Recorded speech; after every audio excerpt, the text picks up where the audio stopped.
Hi అండి. ఇది చాలా చాలా డేంజరస్ అండి.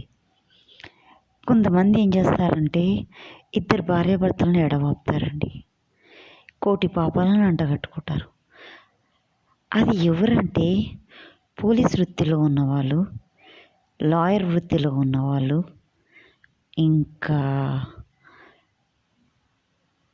అత్తమామ వృత్తిలో ఉన్నవారు, ఆడపడుచుల వృత్తిలో ఉన్నవాళ్ళు, అన్నదమ్ముల వృత్తిలో ఉన్నవాళ్ళు, అక్క చెల్లెల వృత్తిలో ఉన్నవారు, ఇంకా కొంతమంది తల్లిదండ్రులు కూడా. ఏంటి ఈమె ఇలా అంటుంది ఏంటి? సృష్టిని పోగొట్టుకున్నా. నేను సృష్టిని పోగొట్టుకోవద్దు అనట్లేదు. ప్రకృతికి మూలం తల్లిదండ్రులే అని చెప్పేది కరెక్టే. కానీ ఆ తల్లిదండ్రులే పిల్లల జీవితాలు నాశనం చేస్తున్నారు కొంతమంది. ఆడపిల్లని ఒక ఇంటికి ఇచ్చినప్పుడు ఎలా ఉండాలండి? మంచి చెడు అర్చుకోవాలి, తనకు కడుపుతోటున్నప్పుడు దగ్గరుండి చూసుకోవాలి, అవునా?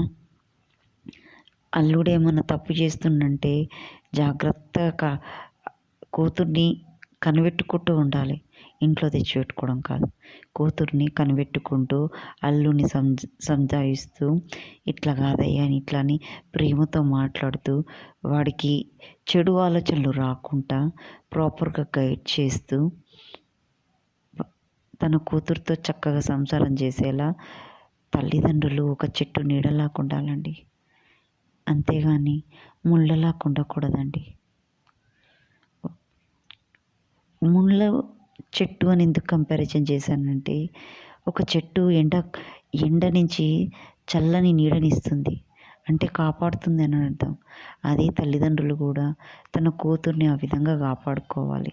లేదంటే అడ్డమైనోళ్ళ చేతిలో పడి డైవర్సులు కేసులు అయ్యి, కొట్లాటలు అయ్యి, ఆగమాగమయ్యి జీవితాలు నాశనం